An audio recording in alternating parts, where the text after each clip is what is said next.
As Kendrick Lamar stepped out of a 1987 Buick Grand National, the sky above Gillette Stadium was still aglow with the last light of day.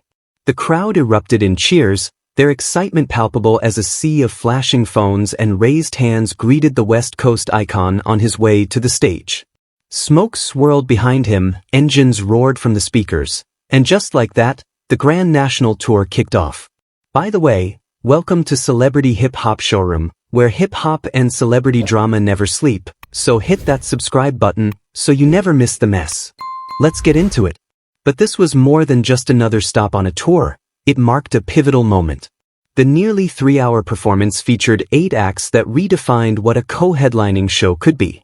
Kendrick wasn't the sole star of the night. SZA, his fellow artist from Top Dog Entertainment, matched him in every aspect, lyrically, melodically, and emotionally, creating an unforgettable evening that seamlessly blended rap, R&B, and authentic human connection. May 12th at Gillette Stadium was not just a concert, it was a masterclass in performance. The night opened with the raw beat of Whacked Out Murals, the first track from Lamar's GNX album. This was an opener that didn't just grab attention, it demanded it. The stripped-down production allowed Kendrick's voice to cut through with clarity. Next came Squabble Up, another standout from GNX, showcasing his signature storytelling and regional pride. Despite being far from his Los Angeles roots, Kendrick made it clear he was there to own the stage, not just make an appearance. "They tell me it's the last show on the East Coast," Kendrick announced, pacing the circular stage like a lion in its territory. "We're gonna take this shit to the next level." And he truly delivered. Each performance escalated in intensity, both in energy and spectacle. Pyrotechnics crackled like thunder, and fireworks synchronized with the booming 808 beats. Spotlights swept across the stadium, transforming the venue into a scene reminiscent of a blockbuster film rather than a standard arena show. Kendrick, never one to simply recite his lyrics, turned each song into a powerful monologue, an essay, a declaration. As he stepped back, the transition to SZA was seamless. She emerged amidst a burst of cinematic visuals. Large digital screens displayed flickering insects, inspired by her Lana cover art and thematic elements. For her first performance, SZA struck a balance between grounded and radiant, launching into 30 for 30 alongside Kendrick. Their chemistry on the track translated effortlessly to the stage, where they moved around each other like magnets, complementary rather than competitive. Then, SZA took complete control. By the time she performed Kill Bill, the visuals had become even more surreal. She was riding a gigantic ant. Yes, an ant. Accompanied by backup dancers dressed as praying mantises, she fully embraced the nature meets nightmare theme of Lana. Rather than being confused, the audience was captivated. For every sharp punchline Kendrick delivered, SZA offered a lush counterbalance with her smooth vocals, layered emotions, and visuals that conveyed more than any lyrics could express. Kendrick returned for his second act, ready to shift the energy once again. This time he was serious. He opened with Euphoria, the emotional powerhouse that sparked his rivalry with Drake. The crowd echoed every word back to him.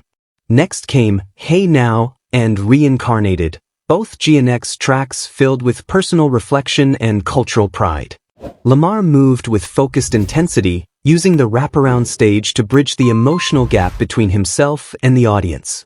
At one point, he took a moment to acknowledge the diversity of the crowd.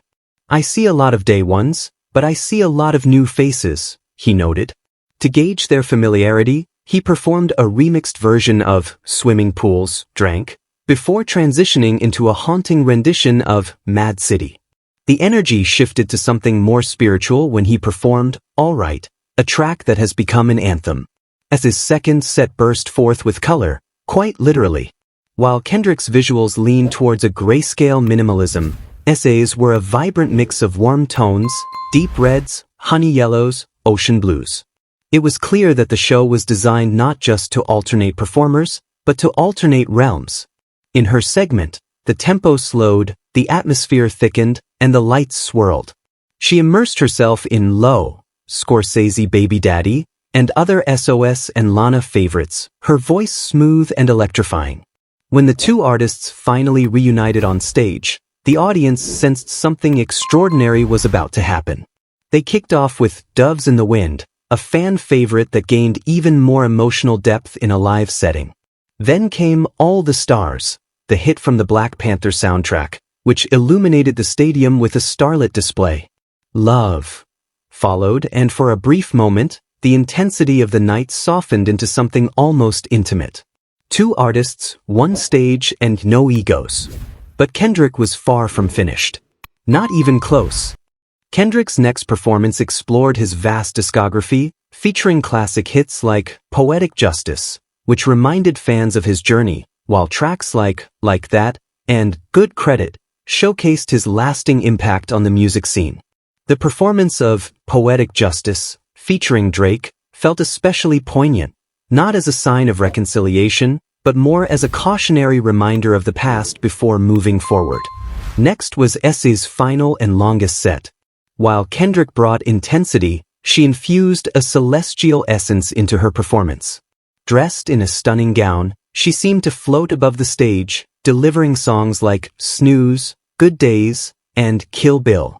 The visuals took on a surreal, dreamlike quality, merging art, performance, and emotional healing. SZA elevated heartbreak to an art form, transforming Gillette Stadium into her personal sanctuary. Kendrick's closing act was monumental. As the lights dimmed and the stadium buzzed with excitement, the GNX reappeared on stage, draped in red, resembling either a monument or a coffin, symbolizing an ending. Kendrick launched into the powerful finale of TV Off, delivering the final verse with the now famous Mustard ad-lib, a nod to the producer of Not Like Us, and a reminder of the rivalry that highlighted Kendrick's dominance. Then came the moment everyone had been waiting for. Not Like Us erupted from the speakers, sending fans into a frenzy. Security struggled to manage the energy surging from the stage to the back of the stadium. Kendrick didn't just perform the song, he embodied it. The intensity in his voice, the fire in his eyes, and his complete control of the audience created a peak performance. This was no longer just a diss track. It felt like a crowning achievement. SZA joined him again for the encore, performing Luther and Gloria, both major hits from their albums. This time, they were not just two artists trading verses. They were a unified duo, showcasing perfect chemistry and balance. As the lights dimmed, the GNX stood behind them as a symbol of their legacy, and the fans, still cheering, recognized they had witnessed something extraordinary. This was not a typical co-headlining tour. It was two distinct artists weaving a shared narrative. 8 performances. 3 hours. Numerous songs. Countless emotional highs. What Kendrick Lamar and SZA achieved that night at Gillette was more than just a concert. It was a profound connection. They invited their audience into their world and never left them behind. In a genre often characterized by egos and rivalry, Lamar and SZA showed that greatness is not diminished by sharing the spotlight, it is enhanced by it. They deserve all the accolades, and it's clear they've earned them after this tour. I'd love to hear your thoughts on this situation, so please share your opinions in the comments. Also, don't forget to like, subscribe, and turn on notifications to stay updated on this story.